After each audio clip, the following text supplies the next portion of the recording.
crois qu'on paie, assis dans la bagnole sous un réverbère, une jambe ou deux par-dessus la portière, la nouvelle vague.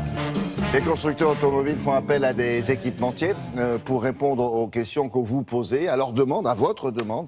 Et ils y arrivent assez souvent pour trouver des solutions. C'est des solutions pour les accessoires, là, les accessoires?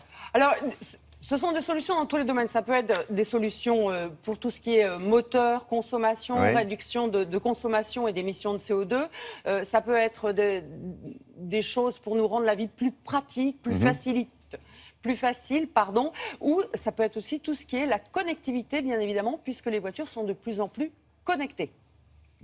Alors nous avons rencontré un équipementier automobile qui travaille pour plusieurs constructeurs, c'est-à-dire qu'un équipementier, soit il répond à une demande d'un constructeur automobile, soit il propose. Et à ce moment-là, il fabrique et il fournit au constructeur automobile. Et un certain nombre de ces innovations étaient donc présentées sur un véhicule démonstrateur, c'est-à-dire un véhicule de série sur lequel ils avaient installé toutes ces innovations.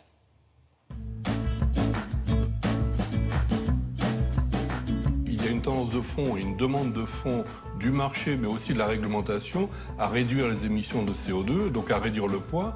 Donc ça ne se fait pas 10 kg par 10 kg, ça se fait gramme par gramme, kilo par kilo. Donc ça, c'est une tendance de fond qu'on va trouver chez tous les équipementiers, chez tous les constructeurs.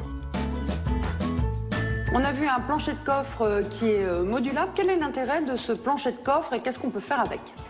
Alors il y a deux grandes innovations dans ce plancher. La première, c'est qu'il est pivotant, donc il y a une partie du coffre qui sort du véhicule, donc ça permet de déposer plus facilement les objets, ça permet aussi de s'y asseoir. Et vous avez pu voir qu'il est aussi agrémenté de parois plus flexibles qui permet aussi de ranger dans le coffre des objets qui sont plus longs que le coffre. En général, les constructeurs livrent des barres de toit longitudinales, donc dans l'axe du véhicule, et traditionnellement, est obligé de rajouter 2 autres barres transversales, ce qui fait qu'un empilage, ça déplace le centre de gravité du véhicule, et en tout cas, c'est anti-sécurité. Donc l'idée, c'est de pouvoir conserver ces barres quand on n'a pas de charge à mettre sur le toit, et quand on a besoin de charger, on ne fait que les tourner, les mêmes barres, et donc on peut charger. C'est une économie de poids, c'est facile à faire, et c'est beaucoup plus esthétique comme ça.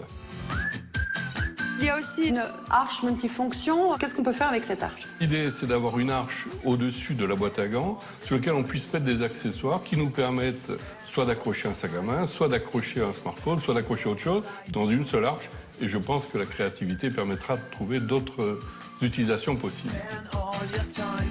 Dans la fonction moteur, on aspire de l'air pour alimenter le moteur, donc on crée une dépression exactement comme dans un aspirateur.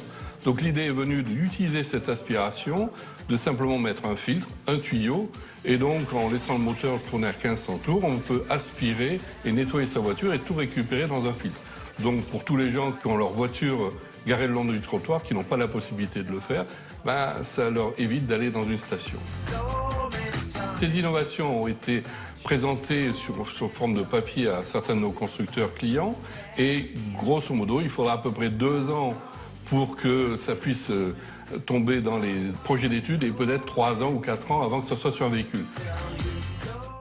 Ah, la porte connectée, pas mal ça? La porte connectée, vous la déverrouillez soit avec un code, soit vous avez votre smartphone et vous pouvez déverrouiller la porte ou uniquement le coffre. Si par exemple vous faites livrer un colis dans le coffre, vous n'ouvrez que le coffre. Et le coup de l'aspirateur, c'est quoi? C'est un gadget ça? Oui. Oh, c'est un peu un gadget, mais quand on voit la propreté des tuyaux dans les stations-service et quand il commence à faire beau, le nombre de personnes qui sont dans les stations, c'est pas mal si on n'a pas de garage de pouvoir nettoyer sa voiture. Bon, c'est pas indispensable, mais on va dire que ça fait partie des choses qui facilitent la vie. Merci beaucoup Anne-Christine. À plus tard.